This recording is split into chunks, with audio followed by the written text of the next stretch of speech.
Man lives in a world of dramatic changes, and many of these changes are endangering the future. Abrupt increase of population, cruel and daily depletion of the biosphere by reckless hunting and fishing, deforestation, and endless greed in the use of resources all have a deep impact upon the environment. And we know that we cannot restore the environment to its state at the beginning of human history, but we must find a new equilibrium between man and nature. For this, we have to reconcile our future with the past, to understand the causes and timeline of changes, to accommodate ourselves to these changes, to use them to our benefit. With their fertile plains and waters so rich in resources, rivers provided ancient civilizations with the essentials for a better and more secure life. The first ancient cities rose along river valleys.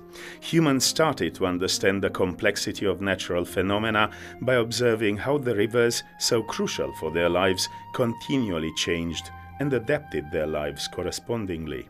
From erecting huts built on pillars and stilts to avoid flooding, to the way the ancient populations began channeling water flow and developing irrigation systems to water their crops, civilization grew by maximizing the benefits of living by water. In the lower parts of the rivers, ancient humans discovered the deltas and the estuaries, probably some of the richest habitats on this planet.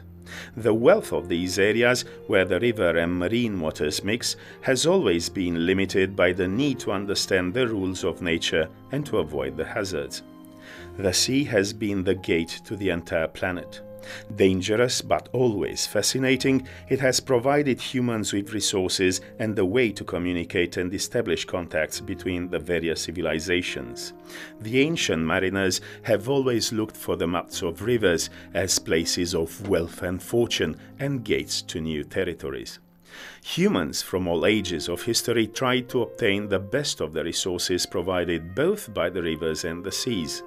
And for most of history, nature and humans managed to coexist in harmony. But this relationship was not to last. Abrupt changes occurred about 2 centuries ago. The Industrial Revolution brought an explosive growth of demand for natural resources. Just like children playing with overcomplicated toys, humans took actions with unpredictable effects, most of which had a bad influence on natural habitats. The demographic explosion generated an abrupt increase in demand for new lands to exploit, for natural goods and raw materials as wood or minerals, exhausting the resources of many parts of the planet.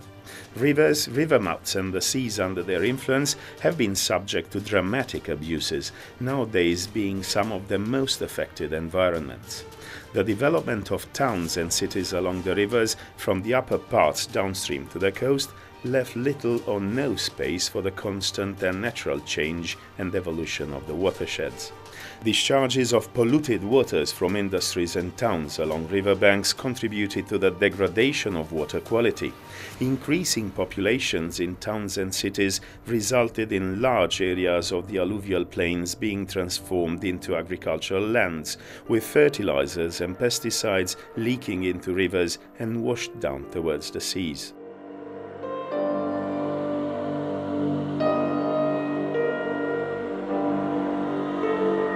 The need for energy made people build dams for hydroelectric power plants. Besides their positive effects, these actions produce collateral damage, as dams drastically sever the continuity of water flow with everything it contains from the mountains to the seas. Alluvia transported by the water remained upstream the dams, with lesser quantities transported towards the river mouths. But sands and muds are the materials deltas and beaches are made of. So when the river waters brought less sediments to the seas, deltas started to sink and beaches began to be washed away by the waves. The uncontrolled exploitation of resources in the deltas and estuaries has contributed to their depletion. Overfishing, for instance, has played a major role in reducing life diversity in the once fabulously rich waters of river mouths.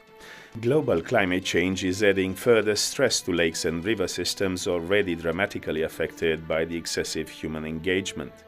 With no place to go and no space to move, rivers have started to react. Restrictions on the natural channels of rivers due to hard embankments, dikes and dams, together with abrupt changes of climate, have been the main causes of the catastrophic effects of the floods in rivers and river mouths over recent decades.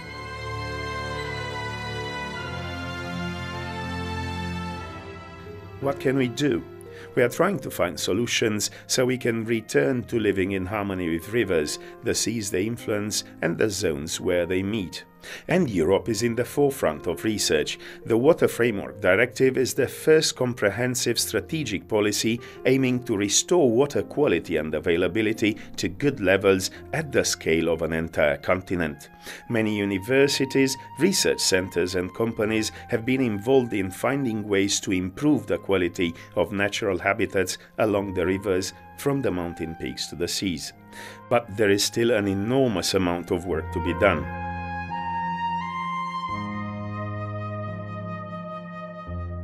The International Center for Advanced Studies on River-Sea Systems is part of this effort. Known also as Danubius RI, this major initiative is developing a pan-European research infrastructure dedicated to the integrated study of these complex systems and the opportunities and risks they present to society. Danubius RI looks like a puzzle, with its components spread over Europe. It will comprise a hub and a data center in Romania, a technology transfer office in Ireland, and super sites and nodes across Europe. The hub will provide leadership, coordination, and key scientific, educational, and analytical capabilities. The Danubius RI super sites are locations of high scientific importance, where observation, research, and modeling will be focused. These super sites range from relatively pristine sites, such as in the Danube Delta, to areas highly impacted by human activity, such as in the Thames estuary and the Venice Lagoon. Other super sites will cover the middle and upper parts of the Danube in Hungary and Austria and other European river-sea systems. The complexity of the Elbe estuary in Germany and of the Catalan Delta system in Spain will provide other extremely valuable information that will help develop excellent river-sea management plans. The Nestos River Delta Sea system in Greece is representative of many small mountainous rivers which flow into the world seas and oceans. All the data collected will be processed in the Danubius RI nodes. These will be existing centers of expertise in observation, analysis, modeling, and social and economic sciences. Initially, the leadership of the nodes will be based in the United Kingdom, Germany, Italy, and the Netherlands, but with linked laboratories across Europe to increase capability and capacity of the key research disciplines.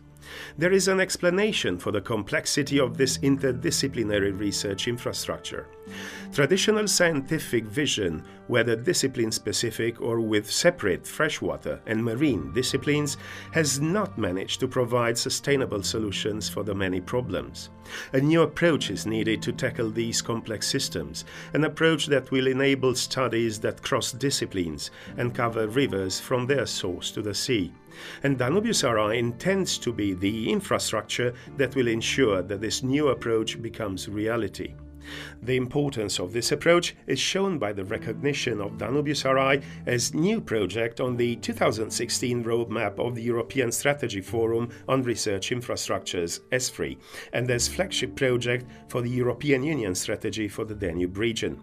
The knowledge produced by interdisciplinary research enabled by Danubius RI will help us build plans to adapt to the critical effects of climate change and help us return to living in harmony with the rivers and seas. Or, from a wider perspective, have us, humans, better accepted by nature.